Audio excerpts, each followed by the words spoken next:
ज्योति शांति शांति शांति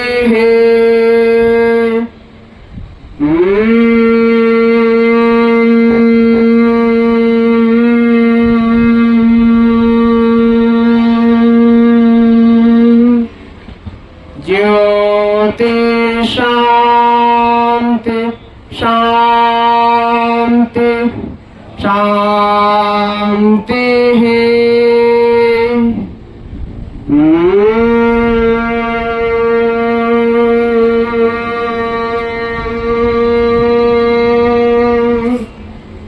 ज्योति शांति शांति शांति शांति शांति शांति शांति सहस्वाहं ज्योतिर्मयं गुरुदेवो तेजस्वरं गुरु साक्षात् अहं ज्योति तस्मै श्री दिव्यात्मः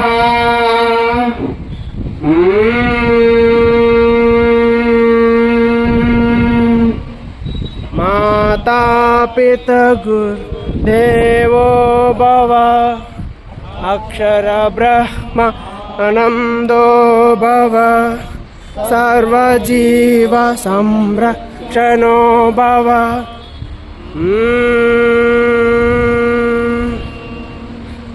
विश्वं विश्वेश्वरं स्वकर्म ज्योतिर्मयं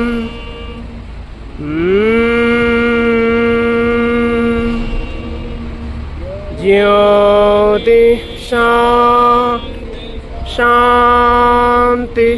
शांति शांति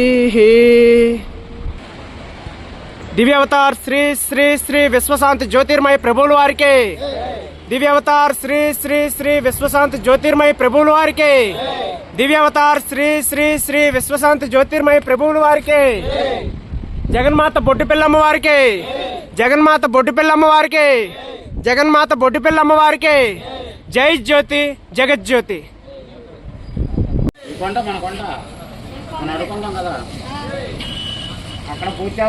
विश्व शांति विश्व शांति विश्व शांति विश्व शांति विश्व शांति विश्व शांति विश्व शांति विश्व शांति विश्व शांति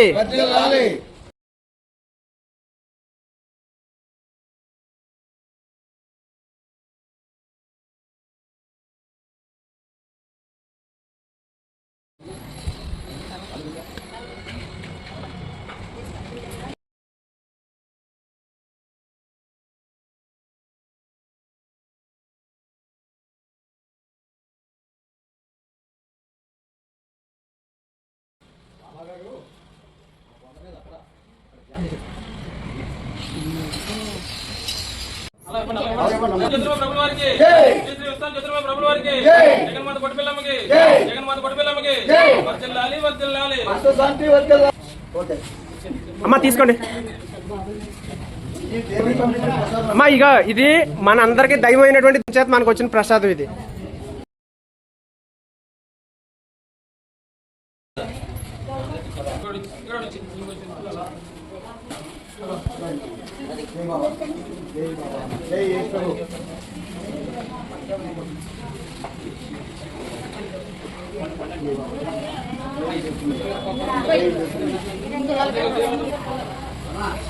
అమ్మ ఇవిడికి ఇవ్వండి తీసుకెళ్ళి మళ్ళీ తీసుకెళ్ళి ఇంకెవరైనా ఉంటే పంపించు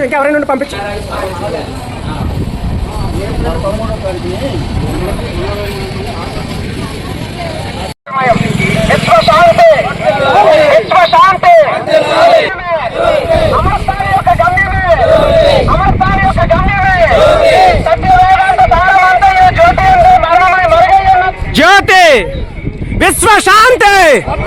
విశ్వ శాంతి, విశ్వ శాంతి, విశ్వ శాంతి, విశ్వ శాంతి, విశ్వ శాంతి, విశ్వ శాంతి. సర్వవేదముల సారమే, సర్వవేదముల సారమే, సర్వవేదముల సారమే, సర్వవేదముల సారమే. మత గ్రంథముల మొకటమే, మత గ్రంథముల మొకటమే, మత గ్రంథముల మొకటమే. అమరస్థాని యొక్క గమ్యమే, అమరస్థాని యొక్క గమ్యమే, అమరస్థాని యొక్క గమ్యమే. సర్వవేదముల సారమే, అనంత శక్తియే, అనంత శక్తియే, అనంత శక్తియే, అనంత ఆనందమే, అనంత ఆనందమే, అనంత ఆనందమే, అనంత ఆనందమే. విశ్వ శాంతి, విశ్వ శాంతి, విశ్వ శాంతి, విశ్వ శాంతి, విశ్వ శాంతి. సర్వవేదముల సారమే, సర్వవేదముల సారమే, సర్వవేదముల సారమే. మత గ్రంథముల మొకటమే, మత గ్రంథముల మొకటమే. సత్యవేదామృత సారమే, సత్యవేదామృత సారమే, సత్యవేదామృత సారమే. విశ్వ శాంతి,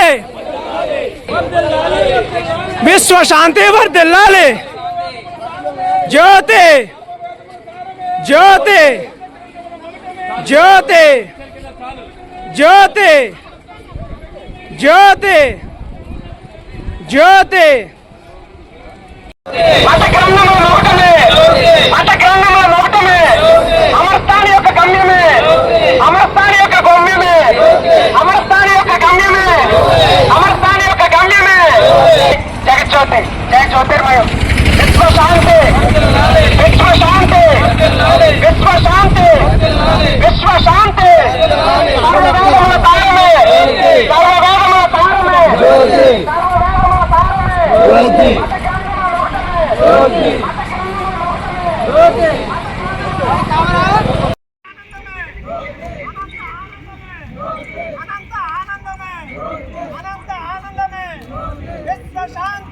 వర్ధిల్లాలి, వర్ధిల్లాలి, వర్ధిల్లాలి, వర్ధిల్లాలి. సర్వవేదముల సారమే.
జ్యోతాలయమే శాంతికి నిలయం, అది దర్శించిన బ్రతుకే ధన్యం.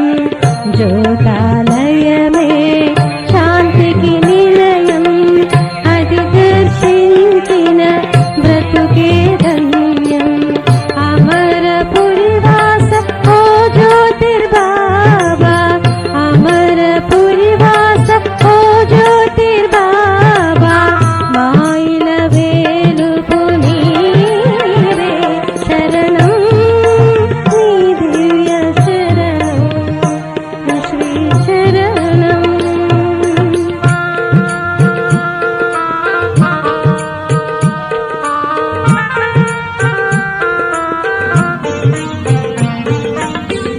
భక్తుల బ్రోసి దేవుడ నీవే, పాపుల రక్షించే వరదుడ నీవే.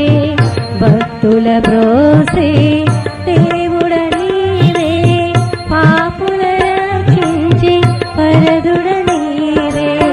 సకల జీవులను కరుణతో చూసి, సకల జీవులను కరుణతో చూసి, ప్రేమామయుడవు నీవే శరణం, నీ దివ్య శరణం శ్రీ శరణం.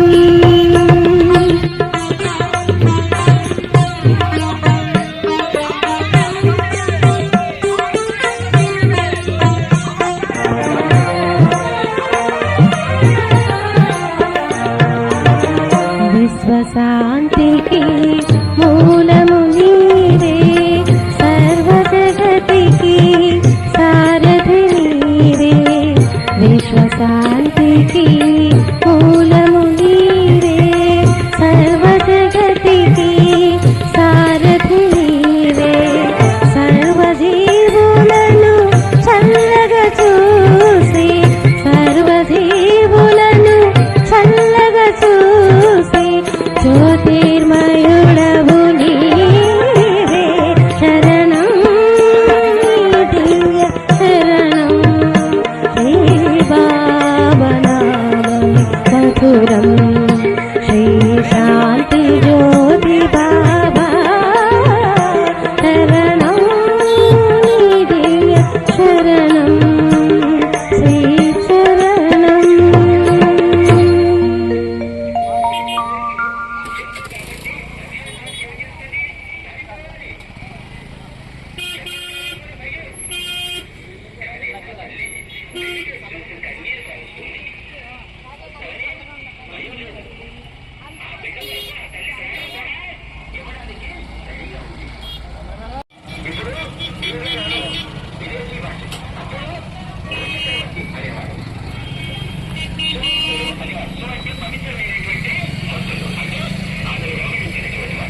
చూసి మురిసేనురా ఇలలోన కనిపించి కాపాడరా కలలోన నిన్ను చూసి మురిసేనురా ఇలలోన కనిపించి కాపాడరా కరుణించరా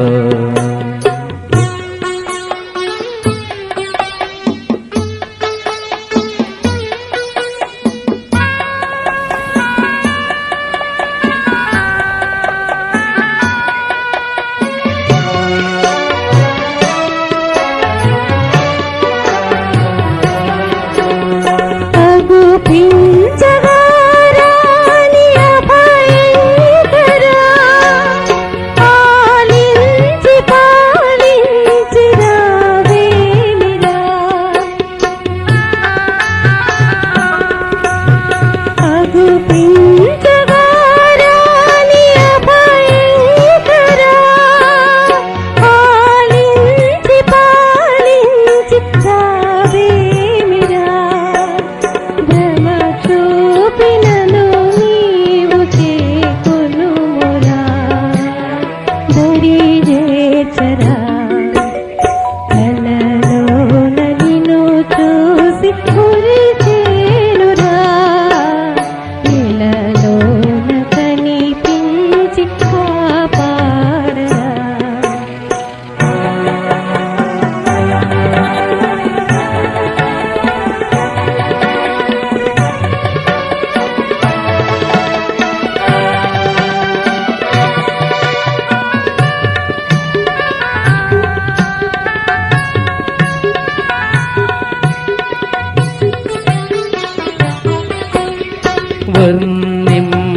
వర్ణింపగారాని వరదేవరా పరమాత్మ కాపాడి ఒడి చేతరా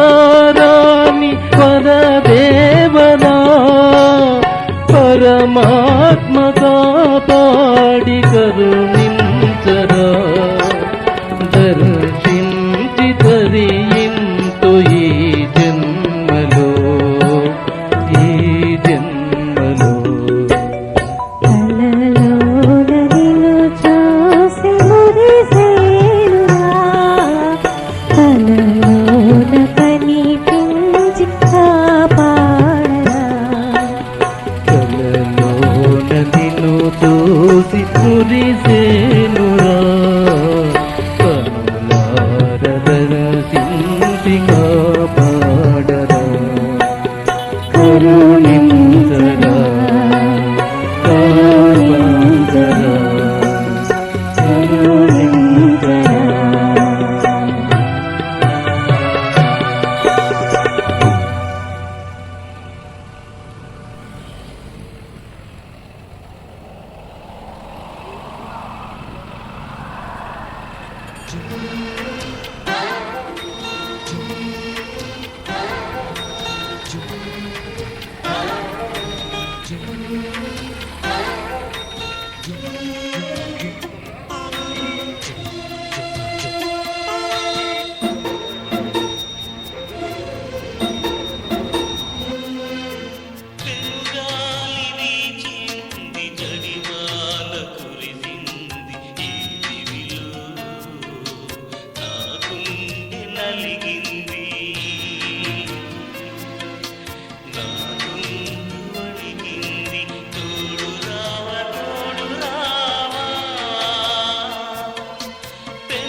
అందరూ ఏం చేయాలంటే ఒక్క నిమిషం మనకింటే సమయం ఉంది.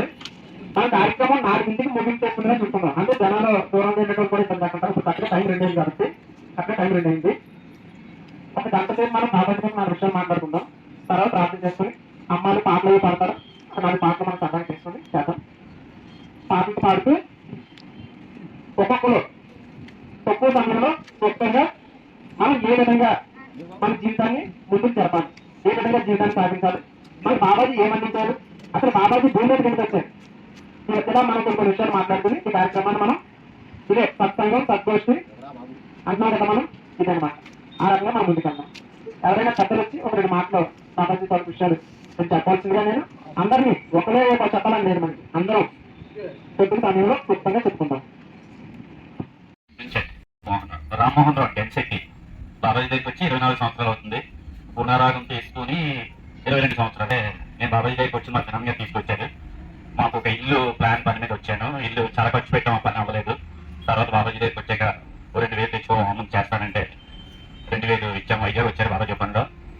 అది హోమం చేసి 6 మంత్స్ టైం పెట్టారు. ఆ ప్లాన్ వచ్చింది. కానీ అప్పటికీ కూడా నేను జనరల్గా మన అందరూ వేరే దేవుళ్ళతో ఫాలోఅప్లో ఉంటాం. చిన్నప్పటి నుంచి కూడా నాకు దైవభక్తి ఎక్కువ, అందరికీ ఉండొచ్చు కానీ నాకు ఎక్కువ ఉండేదండి. సరే అయిపోయింది. ఆ తర్వాత మా చిన్న గారు గృహప్రవేశం బాబాజీ చెప్పన్నారు. నేను చెప్పలేదు, ఎందుకంటే అప్పుడు షిరిడి సాయి భక్తుడు నేను బాగా. సరే అయిపోయింది. తర్వాత కొంచెం ప్రాబ్లమ్ స్టార్ట్ అయింది. అయిన తర్వాత ఒకసారి బాబాజీ దగ్గరికి వెళ్ళాను. అమరపూర్ రావడం బాబాజీ వచ్చిన తర్వాత వెళ్తే కొంచెం ఫస్ట్ అయిపోయింది. ఇల్లు కూడా పని పూర్తయింది. పిలవమని మా చిన్న గారు పిలవలేదు. పిలవకపోతే తర్వాత కొంచెం ప్రాబ్లమ్ స్టార్ట్ అయిన తర్వాత సంవత్సరం ఎప్పుడో బాబాజీ మళ్ళీ వైజాగ్ వచ్చారు. వైజాగ్ లో వెళ్ళి కలిశాను. అమరపూర్ రమ్మన్నారు. ఆ కొద్ది ప్రాబ్లమ్స్ లో ఉన్నాను. అవి సాల్వ్ అయినాయి. మళ్ళీ వెళ్ళలేదు. తర్వాత ఎందుకో బాబాజీ దగ్గర ఆగిపోయినప్పుడల్లా ఏవో ప్రాబ్లమ్స్ స్టార్ట్ అవుతున్నాయి. నేను మా మామయ్యారు అనుకుని ఇద్దరం వెళ్ళాం. వెళ్తే దారిలో మేము ఏం మాట్లాడుకున్నామో అక్కడ అన్ని బాబాజీ చెప్పారు. చెప్పిన తర్వాత అప్పుడు కొంచెం బాగా నమ్మకం వచ్చింది. రోడ్డు ప్లాన్ పేపర్స్ అతని దగ్గర ఉన్నాయి, వెళ్ళమని చెప్పారు. ఆయన దగ్గరికి వెళ్ళి అప్పుడు 30 సంవత్సరాల నుంచి అవట్లేదు. జస్ట్ 7 years బ్యాక్ జరిగింది. జరిగిన తర్వాత మేము వెళ్ళి కమిషనర్ రామాంజనేయులు గారు వైజాగ్ వచ్చాక వెళ్ళి కలిసాం. కలిసిన తర్వాత ఒక 20 మంది గ్రూప్ గా వెళ్ళిన తర్వాత అంటే బాబాజీ కళ్ళలోకి వచ్చి బాబాజీ ఎవరో బాబాజీ తెలియని ఆయన పేరు నాకు చెప్పి అక్కడికి వెళ్ళు నీకు రోడ్డు అవుతుంది అని బాబాజీ చెప్పడం జరిగిందన్నమాట. అలాగా 60 feet రోడ్డు ఈవేళ ఎలా ఉంటుందంటే హైవే రోడ్ సరిపోదు, అంత సూపర్ గా దగ్గర ఒక 1.5-2 kilometers రోడ్డు బాబాజీ అయిపోయింది. ఇప్పుడు ఎలా ఉన్నది అని చెప్పి మధ్యలో లైట్లు, అది అసలు ఒక సిటీలా తయారైందంట రోడ్డు. చూసిన వాళ్ళందరూ ఆశ్చర్యపడ్డారన్నమాట. అది బాబాజీ సంకల్పం. ఇంకా బాబాజీ దగ్గర బోల్డ్ అనుభవాలు ఉన్నాయి, కానీ టైం లేదు అందరూ చెప్పాలి. జై బాబా. బాగా అవన్నీ కూడా మన ఆచార్య గారు అయినటువంటి ఆచార్య గారు రాసినారని చెప్పేసి చెప్పడం జరిగింది. అది నేను ఆచార్య గారి నుండి అలాగే మన డాక్టర్ గారు అయినటువంటి తుని ఎలంపేట డాక్టర్ గారు అయినటువంటి వారికి కూడా వారు చెప్పడం జరిగింది. నా పేరు కలక పైగల్ల, మన విశాఖపట్నం జిల్లా ఇప్పుడు అనకాపల్లి జిల్లా అయింది. మన కన్నీరుపాలెం దగ్గరలో అంటే తాళపాలెం దగ్గర నుండి నర్సీపట్నం రూట్ లో ఆనందపురం అని మా గ్రామం సొంతూరు. నేను 2002లో బాబా గారి దర్శనం పొందడం జరిగింది. ఆ రోజు దర్శనం పొందడానికి నేను చాలా బాధలో ఉన్నాను. బాధలో ఉంటే రాయకత్వం మండలంలో అగ్రికల్చర్ ఆఫీసర్గా పనిచేసినటువంటి మాకు అగ్రికల్చర్ ఆఫీసర్ గారు నాకు ఒక మాట చెప్పారు. నేను చిక్కిపోయాను కొన్ని విషయాల్లో, కొన్ని బాధల్లో చిక్కుకొని నాకు ఈ జీవితం ఎందుకు భగవంతుడా ఏంటి నాకు ఇలాంటి పరిస్థితి పెట్టావు, నేను తట్టుకోలేని పరిస్థితి అండి. అది ఆ తట్టుకోలేని పరిస్థితిలో ఎందుకు ఈ జీవితం ఏ ఆత్మహత్య చేసుకుందామనేసి మా అబ్బాయి నేను కూడా అనుకొని ఇంకా ఆత్మహత్య చేసుకుందామనే ప్రయత్నంలో నాకు మళ్ళీ మనసులో థాట్ వచ్చిందండి. ఒరే పిచ్చోడా, నువ్వు ఆత్మహత్య చేసుకోవాల్సిన పని లేదు, నీకు నువ్వు ఇంకా బోల్డ్ అంతా టైం ఉంది, నువ్వు ఎంత కాలం నువ్వు ఎన్నో పనులు చేయాలని నువ్వు ఆచరించాలి, అందుచేత నువ్వు ఇంకా ఉండాలి, నేను ఇది తీసుకుపోను అన్న తిరుగుతారో ఆత్మ నీళ్ళ ఇంట్లో తిరుగుతాయి. ఎప్పుడు తెల్లవారు 4 గంటలకైతే పద్మ కొట్టి చెప్తే తెలివి వస్తుంది నాకు. బాబాజీ తిరిగి 3 సార్లు లేపాటు పడుకున్నాను. మన 2 రోజులకి మళ్ళీ జమ్మే కొట్టి లేపాడు. అలాగే మా అబ్బాయి తెచ్చుకుంటే బాబాయ్ దగ్గర చేరాను. అప్పటి నుంచి ఇప్పుడు నేను ఎవరైనా బాబాయ్ దగ్గర తెచ్చుకుంటున్నా ఉదయం సాయంత్రం జ్యోతి ఎక్కించుకొని తెచ్చుకోను. అక్కడ జ్యోతి తెలుస్తుంది ఎప్పుడు మంచి ఆ జ్యోతి ఆడతాం 24 జ్యోతి వెళ్తూనే ఉంటారు మా ఇంట్లో. అది మా అనుభవం. ఇంకా అనుభవంకి అందరు చెప్తాను అనుభూతులు గుర్తు రావట్లేదు. రోజు చెప్తాను చెప్తాను మళ్ళీ జ్యోతి ఉంటుంది. కానీ జ్యోతిని చూడటం గుళ్ళో ఉన్నటువంటి మనం విగ్రహం మీద దృష్టి పెడతాం. కానీ మన శరీరంలో జ్యోతి ఉన్నంతసేపే మన కదలికలు, మన శ్వాసలు, మన మాటలు, మన ఆటలు, మన పాటలు. మనలో ఎప్పుడైతే ఆ జ్యోతి బయటికి వెళ్ళిపోయిందా, ఇది ఒక నూతన పదం వస్తుంది ఈ శరీరానికి, శవము, డెడ్ బాడీ. అందుకే జ్యోతి సర్వానికి ఆధారం. ఈ సర్వ భూ ప్రపంచంలో ప్రతిదానికి కూడా ఆధారం జ్యోతి. చాలా సంతోషం గురునాథరెడ్డి గారు. తిరుపతి గ్రామం, అన్నయ్య పేరు నారాయణమూర్తి. జయ జ్యోతి, జగజ్యోతి, జయ జ్యోతి. ఇప్పుడు బాబాకి భావమే మనలో ఉన్న భావం, బాబాకి మనలో ఉన్న పరమేశ్వరుడే స్వరం. స్వరమే అక్షరం, అక్షరమే స్వరం. ఈ స్వరం భక్తి జ్ఞానం, తత్వజ్ఞానం, అనుజ్ఞానం, దివిజ్ఞానం. దివిజ్ఞానం దాకా అవుతుంది ఈ స్వరం. ఎలాగవుతుంది? భక్తిలో విగ్రహాల పూజలు చేస్తారు, అది స్వరమే. అంటే రామాన్నవారు రామ అంటారో, కృష్ణ అన్నారు కృష్ణ అంటారో, అనేక స్వరాలతోటి పూజలు చేస్తారు. అలాగే యేసు ప్రభు ఉన్నారు, యేసు ప్రభు భక్తులు అలా కేసీయ అని ఆ యేసు ప్రభుని స్వరం చేస్తారు, అది నామస్వరమే. అలాగే ఈ భక్తుల్లో అనుభవం వచ్చేదాకా భగవంతుడు ఏమి తెలుసుకోలేము. భగవంతుడు అంటే భగభగం అంటే మంట. ఈ మంటను తెలుసుకోవాలంటే చాలా కష్టం. అలాగే ఈ మంట అహం జ్యోతి రూపంలో మనం పదపద మండిస్తుంది. ఒక ఆలోచనలో కానీ, ఒక చెప్పే చేతల్లో కానీ, ఒక ఆధిపత్యాల్లో కానీ, అహంకారంలో కానీ, కామ క్రోధాల్లో కానీ, సత్యం, సహనం, ఓర్పు, శాంతి, కరుణ, దయలో కానీ ఈ మంటప్పుడు పగ మండుతూనే ఉంటుంది. ఎందుకంటే అలాగే కుంభయోగం అనే కోటవట్లో బాబాజీ సుబ్రహ్మణ్యం దాకా వెళ్ళారు యాదవులు. అలాగే గాజువా కొండ మీద బాబాజీ మామూలు ఆకలి జయించారు అనే దేహాన్ని జయించారనమాట. అలాగే ఇక్కడ ఈ స్థలంలో సరకాయ ప్రవేశంలోని జగన్నాథ రూపంలో ఇక్కడ అవతరించారు. ఇంకేంటంటే మనం తెలుసుకున్నది ఏంటంటే, మామూలు ప్రకృతి జ్ఞానంతో తెలుసుకుంటే మనం బాబాని తెలుసుకోలేవు. అనుభవం కావాలి, ఆసక్తి కావాలి, మనం చేసే పనులు కావాలి, మనం ఆచరించే పనుల్లో కావాలి. మనకు కావాల్సింది ఏంటంటే వినయం, విజ్ఞానం, వివేకం, వికాసం. ఈ 4 బుద్ధులు కలిపితేనే మనం నిజమైన జన్మస్థానాన్ని మనం తెలుసుకోగలం. ఈ జన్మ అంటే మళ్ళీ పుట్టి మళ్ళీ దుఃఖాన్ని అనుభవించడం కాదు, ఆయనలో కలిసిపోవాలి. మనం ఆయనలో కలిసిపోతేనే మనకి మనశ్శాంతి ఉంటుంది. లేదనుకో మళ్ళీ జన్మ వచ్చిందనుకో మళ్ళీ దుఃఖమే. వృక్ష, క్రిమి, కీటక, పక్షి, జంతువు, మానవుడు, మహాత్ముడు కూడా ఆయన వల్ల వచ్చాయి ఉన్నట్టు. ఆయన అణువణువుల్లో ఉన్న అంతరాత్మ కాబట్టి అయినా మన అందరూ అణువులమే. అణువులంటే దేహాలు. దేహాలంటే 4 దేహాలు ఉన్నాయి మనుషులని. మనిషిలో 4 దేహాలు ఉన్నాయి. ఒకటి ప్రకృతి దేహం, 2 స్థూల దేహం, 3 సూక్ష్మ దేహం, 4 దివ్య దేహం. ఈ 4వ దివ్య దేహంలోకి వెళ్ళావంటే నువ్వే బాబా నువ్వు సర్వం నువ్వే. జగ, కామ, క్రోధ, మోహ, మత, మత్సర, అహంకారం, గర్వం, ఈర్ష్య, ద్వేషం, అసూయ, అలాగే సత్యం, సహనం, ఓర్పు, శాంతి, కరుణ, దయ, ధర్మం, ప్రేమ. ఎంట్లో ఉన్నది నేనే. నేను, నాలో నేను, నాతో నేను, నా ఎదరే నేను. దహించేది నేనే, దహించబడేది నేనే. దోషించేది నేనే, దోషపడేది నేనే. రక్షించేది నేనే, రక్షింపడేది నేనే. శిక్షించేది నేనే, శిక్షింపడేది నేనే. ఆ నేనంగా వాక్య నాదం. ఆ నాదంలో వచ్చిన స్వరమే దివ్య స్వరం. ఆ స్వరమే బాబాజీ.